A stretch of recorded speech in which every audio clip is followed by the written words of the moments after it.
All right, thank you everybody for joining us today. I'm Josh Bass, president of the Currituck Chamber of Commerce. The Currituck Chamber of Commerce is a nonpartisan business membership organization, and we neither support nor oppose any candidate or political party.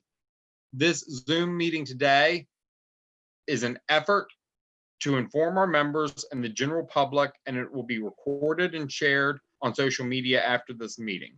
Both candidates for the Fruitville Board of Education seat have been invited, Mr. Will Crodick and Kelly Peters. Mr. Crodick was able to join with us today. We appreciate that. And Mr. Crodick, if you would like to give an introductory remark, and then we have a written one that was sent in by Ms. Peters. But Mr. Crodick, go ahead and do an introduction. Yes, hey, how you doing today? My name is Will Crodick. I'm currently serving on my first term of the Board of Education in Currituck County, representing the Fruitville Township.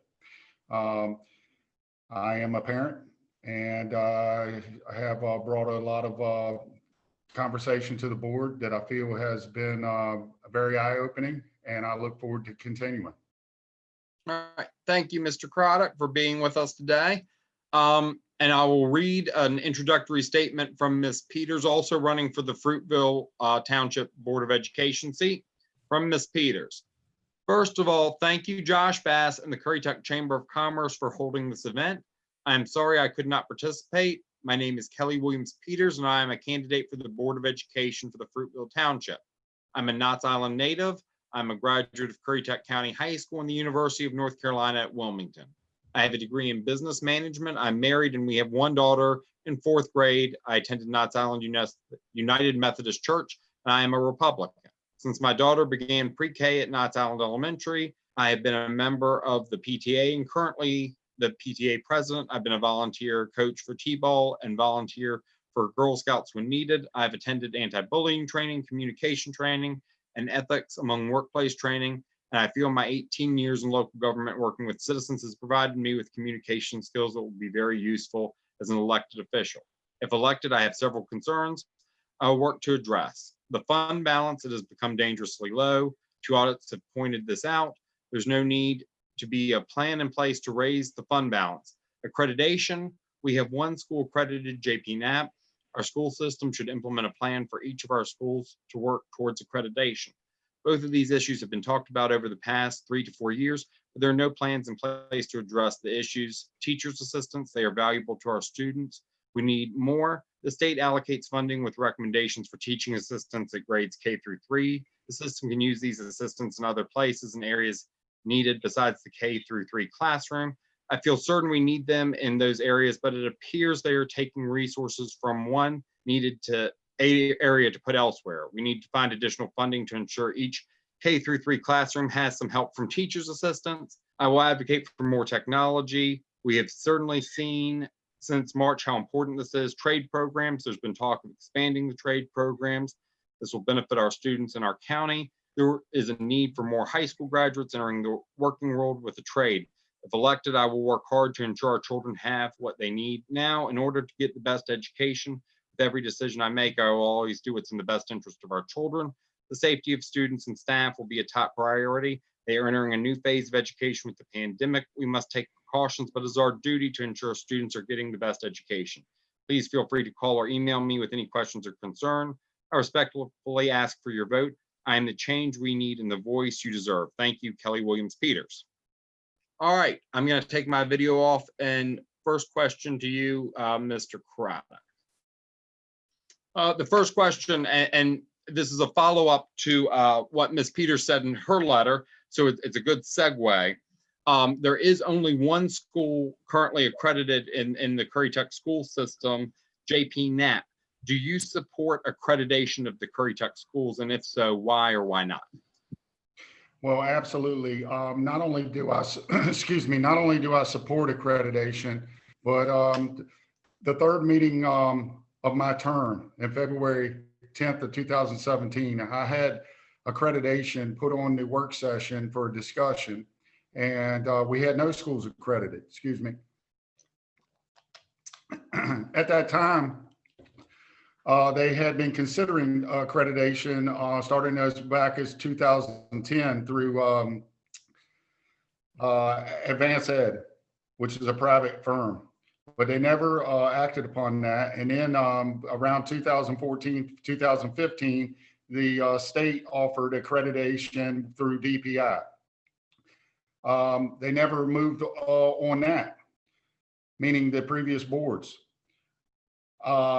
I have supported accreditation for all 10 schools. I'm one of 5. I did get them to act on accreditation for JP Knapp. I also got a resolution from all 7 commissioners in support of accreditation for the high school, which I took and read before the Board of Education, and then got a unanimous vote to get the high school accredited through Cognia, a private firm. I have been advocating for accreditation dating back to my original bid for office in 2014. I don't know anyone on that board that supports accreditation more than myself. Okay, thank you for your answer. There has been high turnover, especially in administrative positions and faculty in the schools. What is the best way to support the school staff?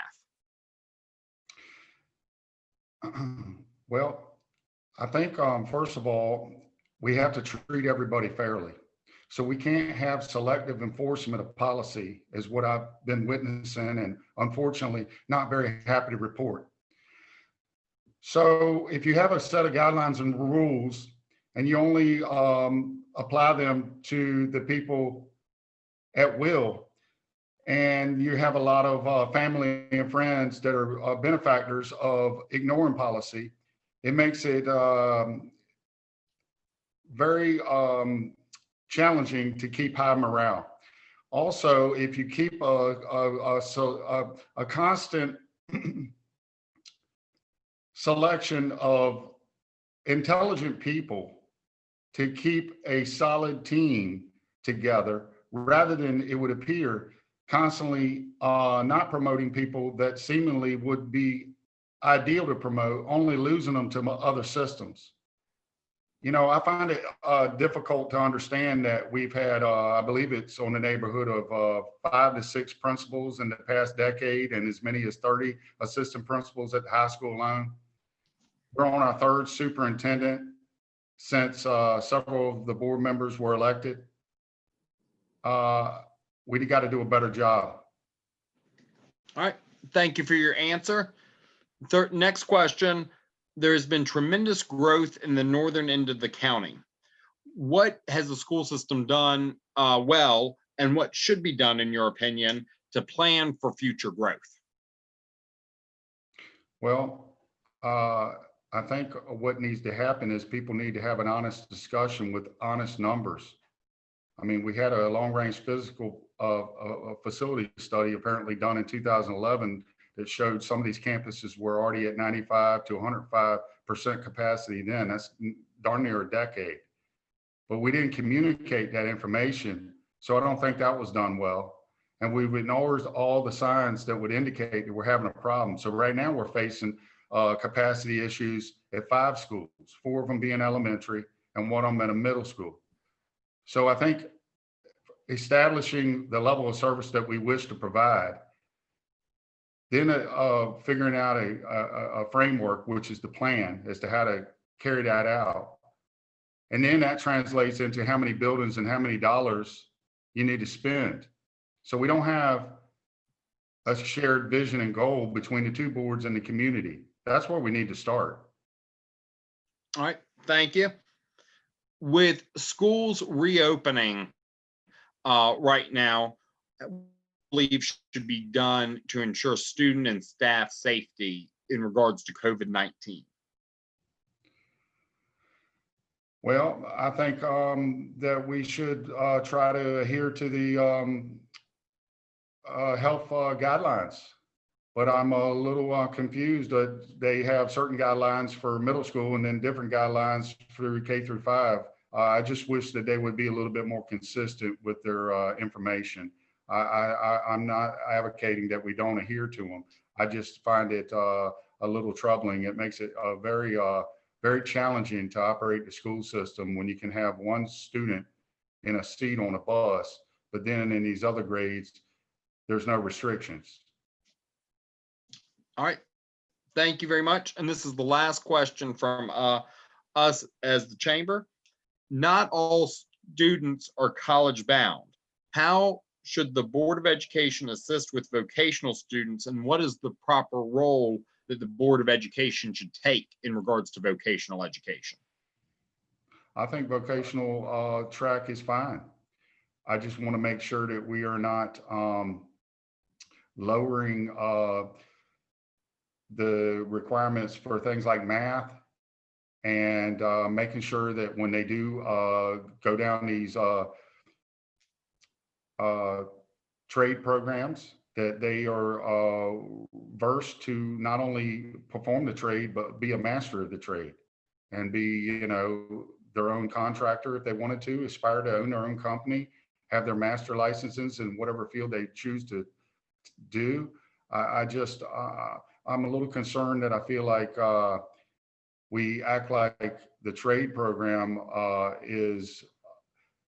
doesn't require a solid foundation in math, and I believe it does. So I'm fully supportive of trades. I work with my hands, and but I have a great appreciation for math.